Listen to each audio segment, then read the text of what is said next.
Hi, my name is Diane Singh, and I'm covering SB 91.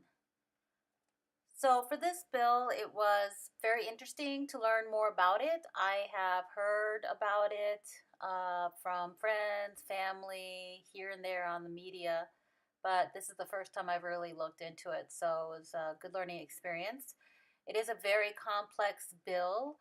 There are many areas to this bill, and so it makes it really hard to isolate just one issue. So, now I understand why if someone has a particular issue with one part of the bill, it may be linked to other parts of the bill. And so it's just very complex and there's no straight answers, but hopefully through this you'll learn a little bit more, and I know that I have certainly learned a little bit more about this bill and what it was trying to do and what are some of the opinions about it. So, why was this bill introduced? Well, it depends on who you ask. A lot of people have their opinions of what they believe were the true motives of introducing this bill. The general understanding is that it was meant to reduce the large prison population, and in doing so, the state would save money. And it was evident that they did have a overpopulation issue in the prisons, with more than half of the prison population being non-violent inmates and violators of supervision. So they were looking at basically taking those with less serious crimes and transitioning them into the community using the savings that they would get from um, releasing them, and they would use the savings to fund rehabilitation programs essentially. But I'll back up a bit just so you can see a little bit of the history of this bill. It was pretty much put into effect July 11th, 2016, and it is a justice reform bill. And like I mentioned, the strategy was to save money and at the same time decrease crime. The new law would limit the use of jail as punishment for low level crimes. January 1st, 2017, they expanded the programs, and basically it was to help former inmates transition from jail back into the community. And then January 1st, 2018, they implemented a new program to aid decisions about bail and pretrial releases, as well as supervision for those released before trial. So it was, from my understanding, a tool that they came up with to assess whether they were, what their risk level was of returning back to jail or um, not following through with their court dates and so forth. So here's some of the key aspects of the bill. These obviously aren't everything. There is a lot that the bill covers, but here are just a few that I thought were worth mentioning. So one of them is the use of jail as punishment after conviction, which basically means that they would reserve jail time for those that were considered violent offenders and more serious crimes. And even if you did get that individual did get jail, it could be reduced jail time for most of the common crimes, and it was more focused on the nonviolent offenders when they would, if they considered reducing the jail time for them. The bill would also have this team, a pretrial service, assess risk levels for not showing up to court or committing a new crime, like I mentioned earlier. And then the judge uses that information to decide bail. So that was a new thing that they implemented.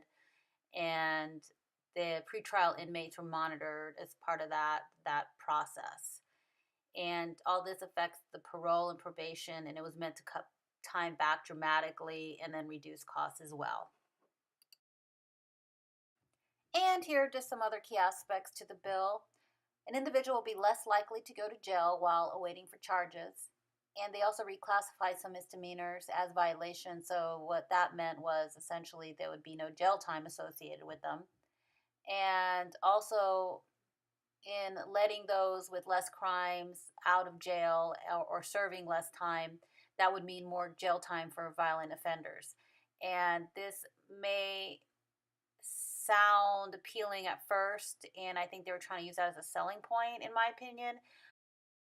But I just don't think that the community saw it that way, and they had problems with other aspects of the bill that I think they were feeling that they were affected by, such as the increase in crime. Now, I think it was also worth mentioning that we're not the first to implement a bill like this. Other states have implemented this bill. Texas was the first to adopt this bill back in 2007, and now there are more than 30 states have implemented a bill similar to this one. And the reason for doing so is very similar: saving prison bed space that would then turn into cost savings. And from what I read, California, the bill wasn't working so well there, but I haven't really dug into that state and read up on how they were handling it or what the issues were. But a little bit from what I've read, that Alaska was using that to, for those that were opposed to the bill, using California as an example, that it was going to be similar to our fate, that the bill was not going to be effective and there were going to be some negative consequences for implementing it. So I thought that was just worth noting there, because sometimes we do look to other states to see if the bill's working and what are they doing right or what are they doing wrong. And so that leads me to the opposition of this bill. There are certain groups out there that are definitely opposed to it, and there's certain reasons why they're opposed to it. But one of the biggest ones is this issue with crime. A lot of individuals and groups and residents of the community are associating this bill and releasing prisoners who are not considered nonviolent offenders, and that these individuals are now the reason why crime has been increasing, theft has been increasing, and it's pretty much the driving force behind this 3 year spike in violence and property crime since it has been enacted. So that's what they feel it is. Um, and then prosecutors are also opposed of it. The prosecutors pretty much use jail time as a tool, and so now they're saying, hey, we don't have this tool anymore, so there's no incentive really for criminals to improve or go to treatment. And I can kind of understand that, because as part of my internship, I was part of the Veterans Health Administration, and I would go to Veterans Court as part of the Veterans Justice Outreach program, and that was very much a huge incentive. Was, hey, if you go to treatment, then you won't have to go to jail, or we won't have to pursue these charges, and then you'll risk going to jail. And so that was a huge incentive.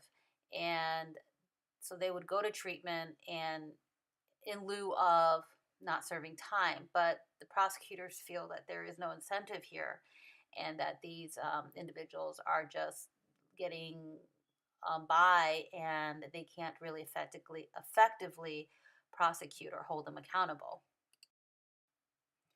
And then you have victim rights advocacy groups.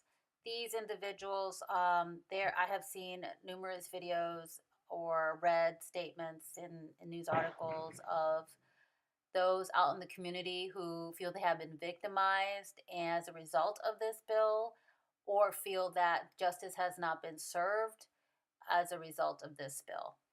And those advocacy groups out there feel that those who have been victimized are not getting their side heard, and they're putting those who commit crimes, their interests above the victims, is how I'm understanding it.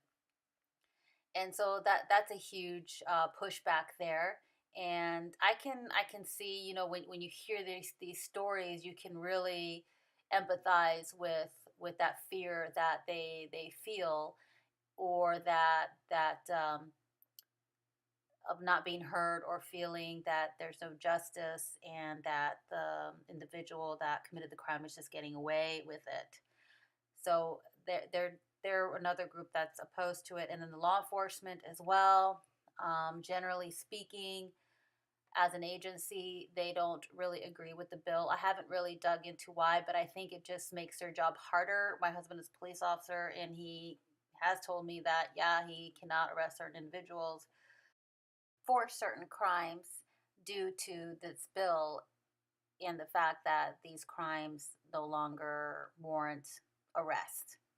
But that's generally speaking what he's told me. Like I said, I really don't know all the details of his job, but law enforcement in general are opposed to this bill. The other issue is this issue with prevention programs, that the funding is, it seems that the money issue is more focused on savings rather than putting the money where it's really going to make an impact, and then when they did that as well. So it seems pretty much like an afterthought to a lot of people that now they're trying to funnel some of the savings to the prevention programs, but they still don't feel that the bill is doing enough to really make that a priority. And so I think that that's the perception that more needs to be done there. So there are definitely a lot of challenges that need to be addressed. So as I just mentioned about the rehabilitation and prevention programs, the community really feels that more needs to be done there, especially those who have family members who are addicted with this opioid crisis and so forth. That seems to be the huge challenge. And then this recidivism rate that seems to be coming up as well.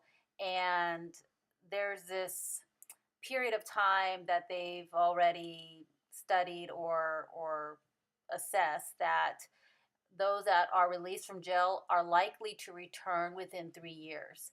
And they really don't think that this bill is going to change that these individuals are just going to end up committing more serious crimes anyway, and they're going to end up back in the system.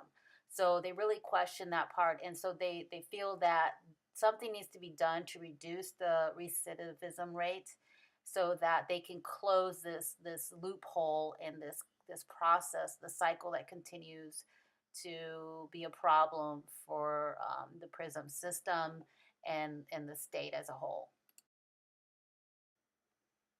A lot of people are asking, is the bill working? And that's not really a straight answer, and it depends on who you ask, really. Because, again, like I said in the beginning, this bill is very complex and it's very difficult to isolate any one variable and say, look, this is working. And so it is and it isn't. And it depends on what your particular concern is in the bill that will answer that question as well. So, for those that wanted to reduce the prison rate and save money and cut costs, yes, that has happened, and the prison rate has gone down from what I've been reading. But that doesn't mean that it's working for others who have other concerns. There are still treatment resources that are needed to really deal with drug addiction. They don't think that this is going to just disappear. And so they really want these programs to be funded and implemented effectively so that things don't get worse and these individuals end up back in jail and worse, everything just worse all around. And then there are those who have been victim of car thefts and other thefts in the community, and that has been huge correlation with this bill that those have felt it's pretty much linked, and that seems to be a big concern and a reason as to why it's not working. I did read recently, I think there was an article that stated that the last report was that car thefts are going down, but we still need more time to really assess that. to get a real accurate picture in the long term, because things can go up and down, and but overall doesn't mean that it's getting better. And then there's this other interesting debate about violence. So when they say they want to put those in jail that are violent, and those that are nonviolent uh, shouldn't be in the prisons because they're not a threat to society. Well, someone brought up a good point. I don't know where, I think I read in an article. What is this definition of violence? And what could be construed as violence in your situation may not be, maybe not considered violent to another individual. So if someone's car gets stolen, is that considered a violent crime if you weren't attacked or if you weren't there when your car was stolen? Well, I don't know. I mean, I think that's still pretty brutal, and I think it could be an indicator of a violent individual. But maybe to this individual who was a victim, to them they felt violated, and there was maybe some trauma involved. I mean, I don't know. I haven't been a victim of theft, but that has come up, and I think it's a really good point. Another good point that was brought up that I read somewhere in an article was that if an individual, let's say, commits a petty crime or a small theft and they're not held accountable, then they might push the limit next time, and they're more likely to commit higher, more violent crimes later on. So it's just a matter of time that these individuals engage in more risky, more violent crimes. And I thought that's a good point. But either way, I think the overall debate is this: how do we define violence? And how can, because I think that definition is important to then decide who has committed a violent crime or not. So just something interesting to bring up. I really don't have an answer for that, but I think it's worth assessing, because that has a lot to do with policy, how we define certain terms. Another important part of this discussion when it comes to answering the question of is it working, well, it depends on what is part of the problem. There's a lot of variables. So it's important to look at these prisoners and look at those barriers that are holding them back from transitioning back into the community. And a huge area to address is substance abuse and mental health. So we just can't narrow this down to violent, nonviolent. We have to look at the substance abuse and mental health barrier, and look at the numbers. So 65% of inmates have a mental illness, and more likely will have a substance abuse problem associated with that. 80% have substance abuse disorders in prison, and there, because of this, there's a higher recidivism rate, and they are more likely to stay longer periods of time in prison. So if we can just narrow this down and kind of see what other barriers there are and focus in that area, then maybe we could be more successful in transitioning prisoners back into the community. But if that isn't addressed, then that's going to cost money for the state, big time. Some have also proposed that this needs to happen behind prison doors. I think it could happen after their release, but I think you risk a lot more if they're not monitored, and someone's not assessing and following up with that individual to make sure they're going to treatment. So I pretty much, in my opinion, think it does need to happen within the prisons before they're released. And once they're released, that they continue these programs, and then that increases the likelihood that they actually recover, and they're doing better, and they're not likely to return to prison. I also wanted to cover where the money's going when it comes to this bill and how they're allocating the funds. So they are putting money into existing programs, because I know a lot of individuals or those in community feel that that's not being done, and I think what's happening is, even though they're throwing money at it, they're really not changing the system. So I think, like, with what we've talked about with policy, or I think in the readings that I read, was it's not one thing just to pass a bill, it's another thing to actually implement it afterwards. But I'll talk about that a little bit later, because then I'm going to get off my topic. But um, so yes, they are actually putting money into these programs, and then there was this other program that it was a pretrial program that would involve supervising individuals who are released before trial, and so the funds were allocated for pretrial services. Conducting these risk assessments, and for space and manpower. So everything costs money. So it's not just saying that, okay, we're just going to start doing these new assessments. Well, they need to hire more people, more resources, and that really adds up. They were also putting money into substance abuse treatment. I'm going to show you a chart that actually breaks down, like, dollar wise, where the funds are going. And they're also putting into domestic violence and sexual assault prevention and reentry services. So a good place to look is the actual commission report. Is They actually have everything broken down as far as where the money is going, and there's a section on reinvestment implementation, and that was a section that I kind of looked at more closely to see what they were doing. And there were these three big areas that they were focusing on. Now the report has been revised. I don't know if this was how it looked like initially when the bill was introduced and then when it was implemented, but this is what the bill has now. Last time I read it, the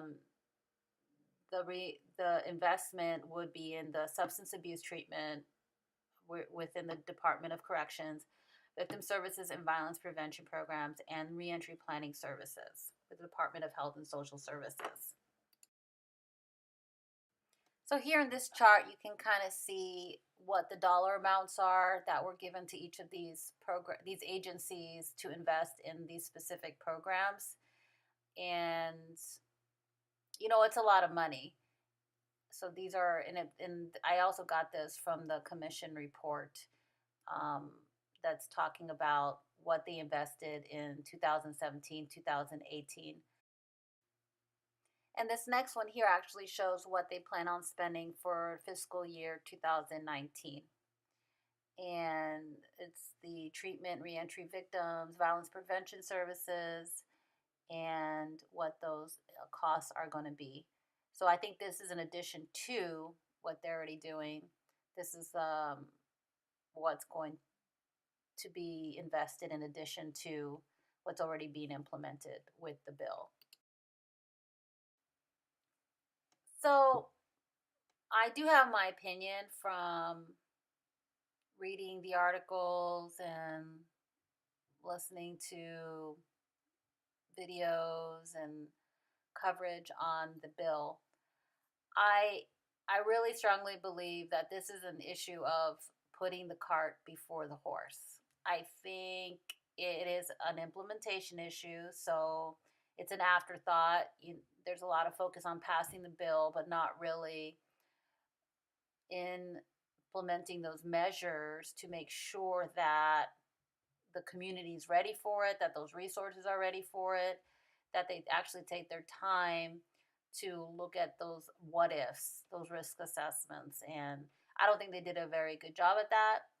I think they did it backwards. I think by trying to save money first and then putting that money into the programs is not the best way to do it. I think they should have put the money first in those programs, and then slowly work their way to um, releasing individuals back into the community and continue to invest into those programs in the community as well.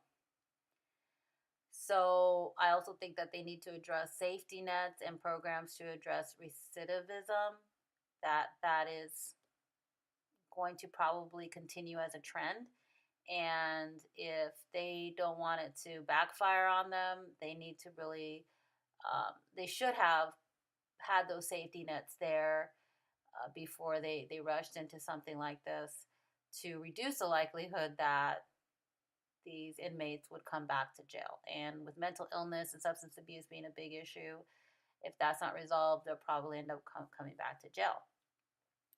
And I think the community really has voiced those that are opposed to it. I think a lot of people are, majority are, is that they don't care about the savings if it means that they're not going to feel safe in their community. That to them is not an expense they're willing to spare.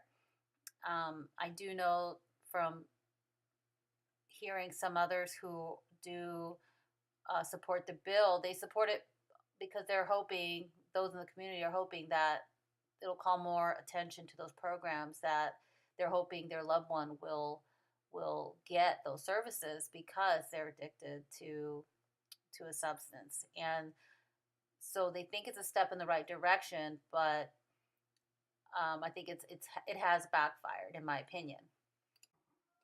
But there has been an update, and I read an article in the I think the Alaska Star on January. It was posted January 23rd, and the title was "Dunleavy Takes on Crime with Four Big Bills," and it discusses the repeal and the replace legislation to address crime and the loopholes, to address more prison, more funding, and the increase of prison beds. So he's pretty much trying to reverse a lot.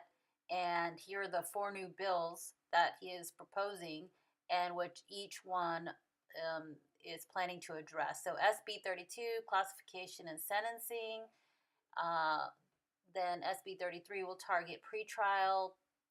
SB 34 will target probation and parole, and SB 35 will target sex offenses. So that's a lot to dig into as well. The article does go into a little bit of a sneak peek of what that all entails. But so far, SB 91 is still here, and I do feel that it's just a matter of time. It's going to end up getting um, changed or totally repealed is what I'm predicting. So that's SB 91, and I don't think I'm an expert, but I really do think that I've learned a lot about it, and I can speak a little bit more intelligently about it. It is a very complex bill, and I think the next step is for me to see what specific issue of the bill that I would like to address, and I think it would be definitely along the lines of ensuring that the state is doing more to invest in those rehabilitation programs for substance abuse and mental illness and so forth.